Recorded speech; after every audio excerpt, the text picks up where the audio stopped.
chers amis, nous nous retrouvons pour notre dernière étude dans l'Évangile selon Matthieu, à la fin de cet Évangile au chapitre 28, et nous allons lire les derniers versets de cet Évangile selon Matthieu. Les 11 disciples se rendirent en Galilée, sur la colline que Jésus leur avait indiquée. Dès qu'ils l'aperçurent, ils l'adorèrent, mais ils ne surent que penser. Alors Jésus s'approcha d'eux et leur parla ainsi : « J'ai reçu tout pouvoir, dans le ciel et sur la terre. Allez donc dans le monde entier. Faites des disciples parmi tous les peuples. Baptisez-les au nom du Père, du Fils et du Saint-Esprit. Et enseignez-leur à obéir à tout ce que je vous ai prescrit. Et voici, je suis moi-même avec vous tous les jours jusqu'à la fin du monde. » Ce texte constitue la conclusion de l'Évangile selon Matthieu, mais qui est en fait plutôt un commencement qu'une fin. Comme dans beaucoup de ces films où vous savez, la conclusion n'est en fait que le commencement. Pensez par exemple à la princesse Vaiana. Elle réussit à rétablir l'équilibre, elle réussit à contrer les forces du mal, et alors tout peut commencer. Jésus a mis un terme à sa mission sur terre, mais tout est prêt maintenant à commencer. C'est pour que tout puisse enfin commencer comme Dieu l'a voulu. Le royaume de Dieu est établi, et tout reste à faire pour les disciples à présent, qui vivent dans la gloire du Christ ressuscité. Alors c'est donc en Galilée, dans la région d'origine de la plupart des disciples, là où tout avait commencé, que Jésus leur avait donné rendez-vous. Un rendez-vous peut-être assez vague. C'est comme si on disait aujourd'hui « Allez, rendez-vous dans le Jura bernois ». Mais où ? Les disciples semblent avoir bien compris l'endroit convenu. Peut-être une de ces montagnes sur lesquelles Jésus avait enseigné il y a plusieurs années. On se souvient par exemple du sermon sur la montagne. Était-ce là ou ailleurs ? Ce n'est pas là l'important. Mais les disciples ont retrouvé leur Seigneur après cette nouvelle incroyable qu'il serait revenu à la vie. Les disciples ne sont plus que 11, car le traître Judas, qui est pourtant un proche de Jésus, a préféré s'ôter la vie plutôt que de chercher le pardon auprès de celui qui sauve le monde de ses péchés. Mais même pour ces 11-là, cela ne va pas de soi qu'ils puissent le reconnaître. Imaginez-vous tous ces disciples qui avaient tous pris la fuite. Au moment le plus délicat où Jésus avait le plus besoin d'eux, ils s'étaient enfuis. Jésus avait annoncé que l'un d'eux le trahirait. Il parlait de Judas, certes, mais peut-être aussi en filigrane de ses autres disciples, qui, tout comme Judas, avaient trempé leur pain dans le plat commun ce jour-là, et eux allaient l'abandonner au moment où il aurait le plus besoin d'eux. C'était aussi une trahison. Mais il y a maintenant la restauration, et les disciples arrivent avec tout ce bagage en Galilée. Que va nous dire Jésus ? Mais dès qu'ils l'aperçurent, ils l'adorèrent. Mais le texte précise qu'ils ne savaient pas trop quoi en penser. Est-ce que c'est vraiment lui ? Un autre évangile nous montre aussi la difficulté qu'avaient les gens à reconnaître Jésus dans son corps glorifié. Il y a donc des hésitations, ou même carrément des doutes. Est-ce que c'est vrai ce que je vois là ? Est-ce que c'est vrai ce qu'il nous dit ? Où est le trucage ? Ce détail rapporté dans l'évangile selon Matthieu n'est pas forcément très vendeur pour un évangile, n'est-ce pas ? Matthieu a fait peut-être partie de ces gens qui ont douté ce jour-là. C'est pas très vendeur parce que même ces 11-là, qui ont été les proches de Jésus pendant des années, même ces 11-là commencent à douter. C'est vrai que ce n'est pas très vendeur. Si on avait dû inventer un évangile, on n'aurait peut-être pas inscrit ce détail. Mais par contre, c'est terriblement rassurant pour chacun d'entre nous, n'est-ce pas ? car Jésus envoie en mission des gens comme nous. Des gens comme vous, comme moi, avec leurs incertitudes, leurs faiblesses, leurs doutes, leurs hésitations. Jésus envoie en mission des gens comme vous et moi. Alors, quelle est cette mission ? Elle tient en 2 verbes dans notre texte. Le premier verbe, c'est « aller ». « Aller » qui nous invite à ne pas rester chez nous. Aujourd'hui, on entend régulièrement « rester à la maison pour sauver des vies ». Et c'est tout à fait juste et raisonnable d'observer, de respecter cela en période de pandémie. Mais en temps normal, c'est tout le contraire que Jésus nous invite à faire. Aller pour sauver des vies. Des chrétiens qui ne vont jamais à la rencontre des autres n'ont pas pris au sérieux ce « aller » de la part de Jésus. Allez, mais allez faire quoi ? Allez et faites des disciples. Faire des disciples est une expression qui est très souvent codée chez les chrétiens. Elle est tellement codée que parfois nous passons à côté de ce qu'elle veut vraiment dire. Et il faut reconnaître que l'Église peut très facilement passer à côté de ce que cela veut dire. Faire des disciples, c'est pas seulement annoncer l'Évangile. Faire des disciples, c'est pas seulement inviter les gens à nos réunions. Faire des disciples, ce n'est pas seulement les inviter à répéter une prière de conversion. Faire des disciples, c'est pas simplement prier pour les gens ou leur dire qu'on va prier pour eux. Ceux d'entre vous qui ont déjà formé un apprenti, vous êtes peut-être ceux qui savez le mieux ce que veut dire former un disciple. C'est montrer comment on fait. C'est expliquer comment on réagit quand on fait quelque chose de faux. C'est décrypter ses gestes et savoir les transmettre. C'est communiquer la passion dans son activité professionnelle. Allez et formez des apprentis, nous dit le Seigneur. Bien sûr, cela prend du temps. Et c'est bien plus exigeant que de laisser une caisse à outils à notre apprenti et lui dire « Vas-y, débrouille-toi et montre-moi ce que tu sauras faire dans 3 ans. » Former un apprenti, ça prend du temps. C'est exigeant. Et cela s'adresse à tous. Ce n'est pas ici simplement une mission pour les responsables d'Église. D'ailleurs, de façon tout à fait mathématique, les responsables d'Église ne peuvent pas y arriver. C'est notre mission à chacun. Nous le faisons avec nos enfants peut-être, nous leur apprenons avec patience à compter sur Dieu, à prier, à se nourrir de la Bible. Et c'est là une belle part de notre responsabilité de disciples. Le faisons-nous avec d'autres personnes encore ? Former des disciples. Un des signes de cette formation de disciples, c'est le baptême. Le baptême, un geste qui marque le début de la vie chrétienne. Et pas un accomplissement, comme on peut parfois le penser. Ce geste qui marque le début d'une vie de disciple est en lien avec un seul nom. Baptisez-les au nom de 3 personnes. Un seul nom, mais 3 personnes. Un nom triple. Le Père, le Fils et le Saint-Esprit.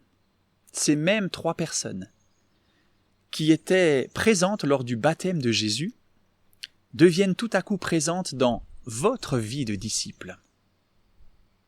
Quelqu'un a dit « être un disciple », c'est avant tout faire l'expérience de Dieu dans ces 3 personnes. Le Père, le Fils et l'Esprit. Être un disciple, c'est finalement redevenir un vrai adorateur. Un adorateur comme les disciples qui ont adoré Jésus dès qu'ils l'ont vu. C'est pour cela que nous avons été créés, vous et moi, pour adorer Dieu. Alors, dans ce qui fait le cœur de cet envoi en mission, il y a un petit mot qui revient très souvent. Un petit mot tout petit en grec comme en français, mais qui est en fait un mot très grand. Ce mot est « tout » ou « tous ». Et nous trouvons autour de ces mots un merveilleux commentaire de notre mission qui va non pas nous culpabiliser ou nous demander des choses impossibles, mais au contraire nous rassurer. Le premier de ces tous, c'est Jésus qui le dit « J'ai reçu tout pouvoir ». C'est là le fondement de la mission. Ce n'est pas nous qui avons reçu un grand pouvoir. Mais c'est Jésus-Christ, le ressuscité. Il a tout pouvoir sur la terre entière. Et quand nous parlons de lui, c'est son pouvoir qui est en œuvre, et pas le nôtre. Les gens cherchent souvent à être les plus puissants, mais la mission du chrétien, précisément ici, se fonde sur le fait que Jésus est plus puissant, qu'il a lui-même tout pouvoir sur la terre, dans le ciel. Et Jésus insiste pour nous dire que son pouvoir est total. Lorsque le diable a tenté Jésus dans le désert, qu'est-ce qu'il a essayé de lui promettre? Regarde tous ces royaumes du monde. Je te les donne, alors même que le diable n'était pas en capacité de pouvoir les offrir à Jésus. Tous les royaumes de la terre. Mais Jésus ici nous dit, tout pouvoir m'a été donné dans la terre et dans le ciel. Tout pouvoir partout. Nous avons une expression en français qui nous dit que quand on recherche un objet partout, on a remué ciel et terre. Comme pour dire, on a cherché vraiment partout. Jésus a pouvoir vraiment partout. Sur la terre jusqu'au ciel. C'est le fondement de notre mission. Il y a un autre mot, tout, dans ce texte. C'est ce mot qui nous dit « toutes les nations ». Allez auprès de toutes les nations. C'est la cible de notre mission. Puisque Christ est Seigneur universel sur la terre et sur le ciel, partout, notre cible est partout. Notre cible est d'aller rejoindre tous les peuples, toutes les nations, qu'ils soient déjà atteints par l'Évangile ou qu'ils ne soient pas encore atteints. Chacun a besoin d'être formé comme disciple. On peut même étendre ce concept de nation à tous les groupements humains, ceux que nous connaissons aujourd'hui, les hommes d'affaires par exemple, les motards, les professionnels de la santé, etc. Tous ces groupes peuvent être considérés comme des nations à aller atteindre. Et c'est ainsi que toutes les personnes, tout le monde, est une cible pour l'Évangile et pour devenir un disciple. Personne n'est exclu. Bien sûr, par nous-mêmes, c'est impossible d'aller partout, nous le savons. Mais l'Église dans son ensemble, par sa richesse, par les dons, par toutes les personnalités qui la composent, est capable et est en mesure de rejoindre tout le monde. Et chacun de nous fait partie à petite échelle des personnes par qui la cible peut être atteinte. Aller vers toutes les nations. Mais pour dire quoi? Quel est le message? Eh bien, le message est celui-ci: enseignez-leur à observer tout ce que je vous ai prescrit. Tout. Il ne s'agit pas là d'un enseignement qui serait réservé à des spécialistes. Ici, Jésus ne s'adresse pas à des pasteurs, à des théologiens qui, eux, savent bien enseigner la parole de Dieu. Bien sûr, il y a ce rôle particulier que Dieu confie à certains. Mais ici, ce sont tous les disciples qui sont invités à enseigner tout ce qu'il a prescrit. Mon comportement et mon témoignage peuvent bien sûr enseigner, mais peut-être pas tout. Dans tout ce que je vous ai prescrit, qu'est-ce qui est inclus? Qu'est-ce que Jésus a enseigné de son vivant? Seulement le salut par la foi? Non, il a aussi enseigné comment prier, comment pardonner, comment aimer concrètement, comment gérer son argent, comment enseigner les autres, etc. Autant la théologie biblique que l'éthique chrétienne doivent être enseignées aux disciples. Et on peut même encore aller plus loin. Quand Jésus dit « tout ce que je vous ai prescrit », est-ce que ce n'est pas lui qui a dit aussi « je suis venu pour accomplir les Écritures » ? Autrement dit, tout ce que je vous ai prescrit, c'est pas seulement ces paroles que votre Bible d'étude indique parfois en rouge pour dire ça sort de la bouche de Jésus. Mais tout ce que je vous ai prescrit, c'est toute écriture inspirée de Dieu. Toute écriture inspirée de Dieu que nous devons enseigner et transmettre.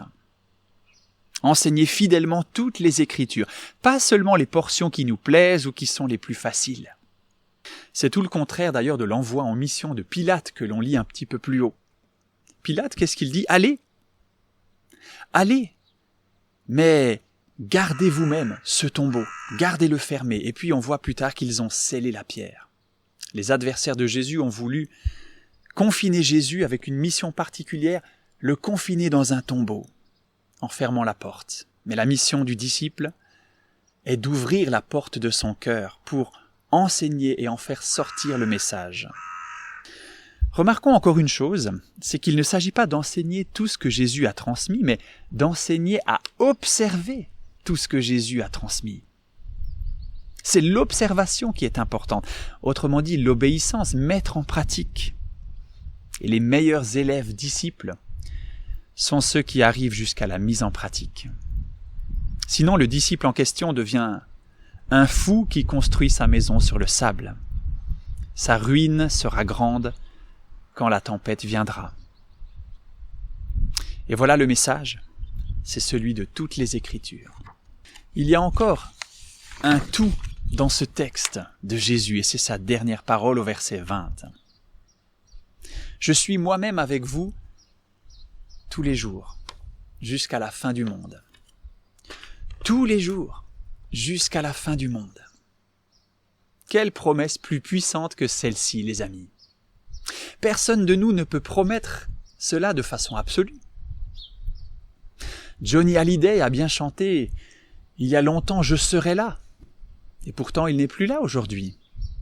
Nous pouvons promettre à nos enfants ou notre conjoint que nous serons toujours à ses côtés, mais nous ne savons bien que nous ne pouvons pas réellement tenir cette promesse. Jésus, lui, le peut. Il peut nous promettre cela.